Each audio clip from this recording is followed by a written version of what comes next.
Hey everybody, welcome back. Starting to think about painting track. And I've talked about this before, but I really like this photo on the front of this book on the C&O because it shows the main line with the very well-maintained, fairly new ties, and you see the color there is more that red and rusty brown, sort of the brown color of the creosote on the ties, and a little bit of the rust from the trains themselves. But then when you get over to these secondary tracks, you start to see more of that gray and worn stuff starting to pop in, even some cinders or coal over here, weeds growing. So I'm going to be working on how to get that look and use it in the yard. So main line, maybe the arrival departure tracks, sort of this look, all other tracks more like this. I've made myself a little test track. So this is just a piece of flex track on a 1x4, and I'm going to paint that first. It's actually a little bit longer than a piece of flex track. I've got a scrap piece here on the end to give me almost 4 feet to work with to get the technique down. And so we're going to get that painted, try to go for those two looks.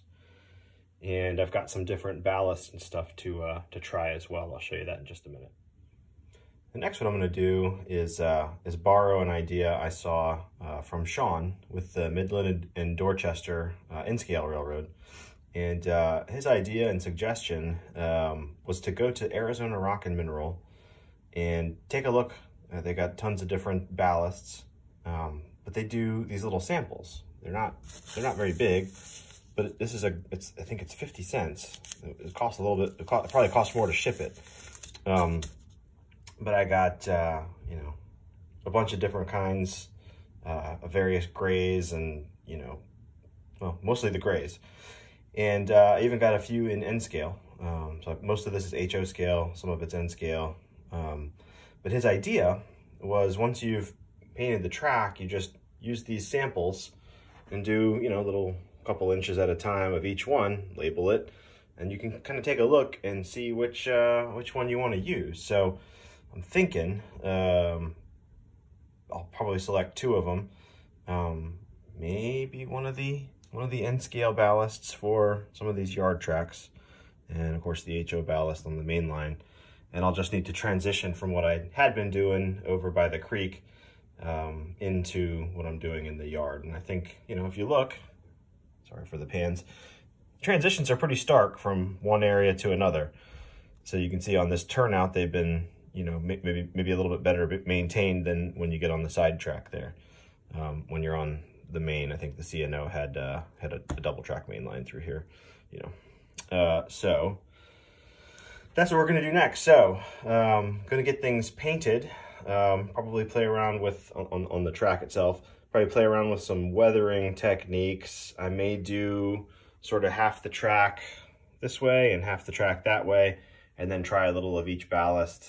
Maybe, I don't know, I'll figure that part out. But anyway, thanks to Sean for the really good idea and the suggestion about these samples of the various Arizona Rock and Mineral ballasts. All right, so from a starting point, this is no different so far than anything I've done for any of the other track I've painted and ballasted. So so far, all I've done is paint this flat brown onto the track. Gonna let that dry. And at that point, I will have done, if I pan slowly, I don't know if that was slow enough. That's essentially what I did over here when you saw me paint this in the last video. But all of this track, everything that's been scenic and ballasted so far, has been painted that same way. I mixed in a little bit of black paint here and there in some spots in Manchester, but over here it was just brown, and then ballast, and that's it.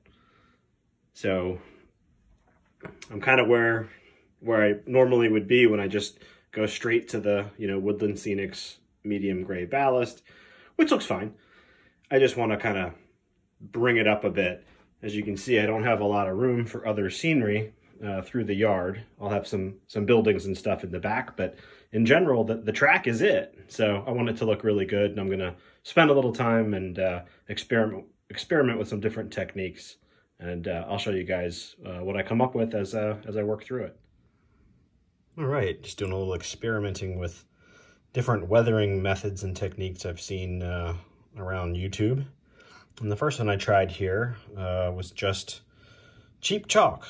So literally just cheap Crayola sidewalk chalk, kind of mixed an orange and a sort of scarlet red color together. And then sort of made a paste out of it with isopropyl alcohol and brushed it on. And this is what that looks like. The next two are Real Rust and Rusty Brown.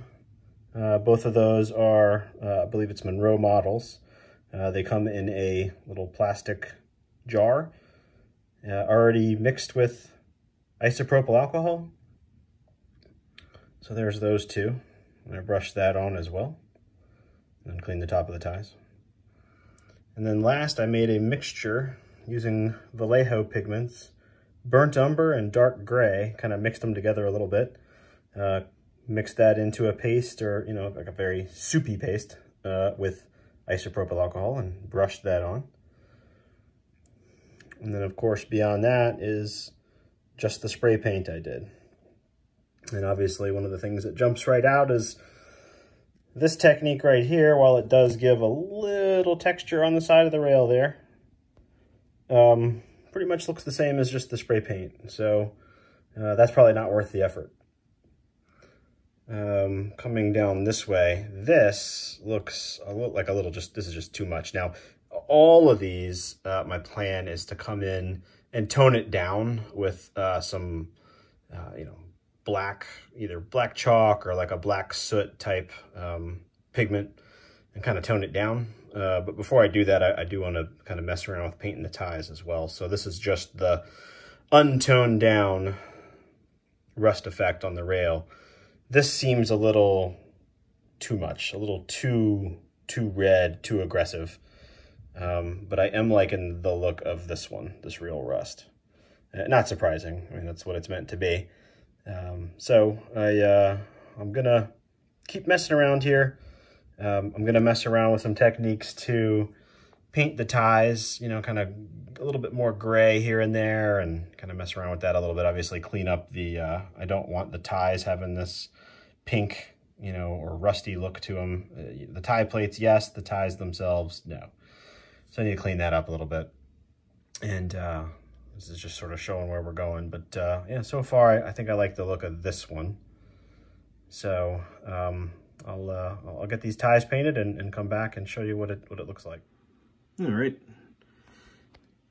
Got some burnt umber. It's kind of a very similar dark brown color to what I sprayed the track with. And then a bunch of different grays here. Got them on the palette and came through and highlighted various ties and stuff. This would be more for the yard area. And what I want to do now, and here is just the base, so I need to, you know, just write spray paint. And so from here, going down the rest of that track, I think what I'm going to go ahead and do is use the Real Rust on those rails, and then touch up the rails with just the brown paint, and this would serve as my mainline test. There wouldn't be very much aged and grayed wood on the mainline. So let's try that and see how it looks. All right, take a look at the mainline to the right of the diesels, and note that orange color along the side of the rails. And now look here. I kind of slopped it a little bit on some of the ties, but I think, if you see them side by side, I think that's the right color. And that is the Real Rust wash that I have. So I think for the main lines, I might just go with the straight spray paint and then come in with the Real Rust. And I mean, I think that looks pretty dang good. Looks rusty. All right, so I let all of that dry and came in with some Bragdon Enterprises soot and just a big cheap makeup brush specifically for this purpose. I wouldn't recommend putting that back in my wife's makeup container. That would be bad. Anyway, so I worked some of that stuff in, and it definitely toned things down. And I really like the look of how some of those highlighted rails came together. Sorry, the highlighted ties. It definitely toned things down a bit. And then over here, from here over, I used the real rust on the rails. So you can see the rust color on the side of the rail. But then I also toned this down with the sooty color. But I really think this area right over here, where I used the real rust and highlighted the ties, is the best looking track. So I think that's what I'm gonna do, is maybe even on the main line, but maybe not quite as many, and then do more of it in the yard. And then obviously I'll use the ballast really to set off differences as well. And obviously the yard tracks would be, a lot of the ties might even be buried with weeds growing everywhere, but this looks pretty good. So, more to come. All right, just a note before I actually start ballasting this. The last thing I've done now is I did spray some dull coat over the whole thing. I think the Bragdon Enterprises powders are, there's adhesive in there, and I did vacuum up whatever was extra, but just in case, the isopropyl alcohol or the diluted glue, any of that, tried to dislodge any of the powder from the surface, I did go ahead and hit it with a layer of dull coat, which knocked things back a little bit as well. So even this cheap chalk doesn't look quite as ridiculous, but I still think it's overdone. This is still the plan right here, the real rust. You can kind of see the nice color on the side of the rail there. That's what I'm gonna go with. But I did that to seal it in so that the ballasting process, the gluing of the ballast doesn't accidentally lift some of the powder off. So now it's sealed in. All right, confession time. And I've got two. One, the first one, is I wrote on the board with a Sharpie. And I laid all the different ballasts out, like I talked about. And then I soaked them really well with isopropyl alcohol. And then I applied the glue mixture. Now, isopropyl alcohol lifts the green ink right off the wood. So I came back in and rewrote some things. But, for example, that green you see on the side of PA gray, there is no green in PA gray. That's the ink that got lifted from right here and got drawn up into it. Second confession. If you look down the center of the track, you see what appears to be a little snail trail, or even two of them. And what happened was, I think there's two mistakes in one here. One, I grabbed the wrong container. Actually, I think there might be three mistakes here. I grabbed the wrong, I keep my diluted glues in a Elmer's glue bottle. And I think I grabbed one that had regular white glue diluted in it, and I intended to use Mod Podge. And I feel like Elmer's white glue does not work as well as Mod Podge. It does not draw down into the material nearly as well. So that was mistake number one. Mistake number two was I kept on going, even though it didn't look like it was absorbing correctly. And the third mistake was I had it mixed way too strong, probably close to 1-to-1 or 1-to-2 diluted, glue to water, maybe 1-to-2 if I'm lucky, probably closer to 1 to 1.5, which is way too strong. I normally use a diluted Mod Podge that's maybe 1 part Mod Podge, 2 parts water, maybe even 3 parts water, and then another 2 to 3 parts of isopropyl alcohol. And that will, especially once you pre-soak this with isopropyl alcohol in any ballast, it will soak right down.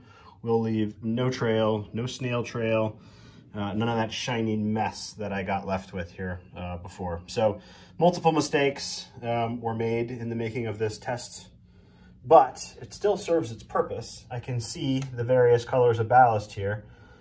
so I'll be able to make my decision as to what I want to use where. And I'm definitely leaning towards, as I come down this way, this right here, right in the middle of the frame is the N-scale yard mix with the real rust on the rails, and where I'd highlighted some of the rails. I did come back after I ballasted and hit it with a little bit more powders, especially right down the middle. A little bit of black, like a soot down the middle, a little bit of rust as well. Just sort of mix things in. But you can still see how the ties, you know, some of them have various shades of gray to them as well. So I think that's the look I'm gonna go for in the yard. As for the main line, I'm a little bit undecided. The grays all start right here. So that's the Pennsylvania gray. All the grays are in HO scale. So that's the Pennsylvania gray. Then this is the Empire Builder Basalt. That's too dark. I mean, there's nothing wrong with it. It's just too dark for my purposes. That's the Northern Pacific gray. That looks an awful lot like Ballast around here. So I'm pretty high on that one. This is the one I thought would be the best. This is Norfolk Southern CSX Bright Gray, but it's too bright, in my opinion. And then this over here, this is UP Gray Blend. That looks pretty realistic and pretty much like what I see around here as well. And then the last one here is the CSX Southern Pacific Wabash Gray Mix. It looks okay too. It's a little light, I think, for my purposes. So I think I'm between the 1352, the UP Gray Blend, even though I'm nowhere near where the UP is, or the Northern Pacific Gray Blend. Again, nowhere near where either of those are, but they look more right, especially that one. So I've got some decisions to make, but I'm really glad I did this because I was able to test 12 different ballasts, 2 different techniques with the rails, whether I highlight them or not, multiple different, the ties where I highlighted them in gray. I was able to do it and not do it and see how they look, you know, see if it's worth the effort, and I think it is. And then I was able to use multiple methods. What did I do? 1, 2, 3, 4, 5 different rail rusting methods. One, just the spray paint, of course, the Vallejo mixture, the brown rust, the real rust, and then that cheap chalk mixture I did, which ended up looking okay. Just too pink and red for me. So I've got some decisions to make. This was a worthwhile exercise. I encourage anybody to do this. If nothing else, I'm really glad I made the mistake with the ballast here on the test with that glue. Now I'll be extra careful to make sure I've got the right bottle, that I've got it diluted enough, and that if it doesn't look right, if it's not absorbing the way I think it should, just stop. Don't keep going. So lots of lessons learned. I hope all of that was helpful, or at least some of it, or maybe one thing. Maybe one thing of all of the things I've just rambled about for the last 15 minutes is helpful to you. But anyway, I'm going to wrap it up here. I hope everyone is well and safe.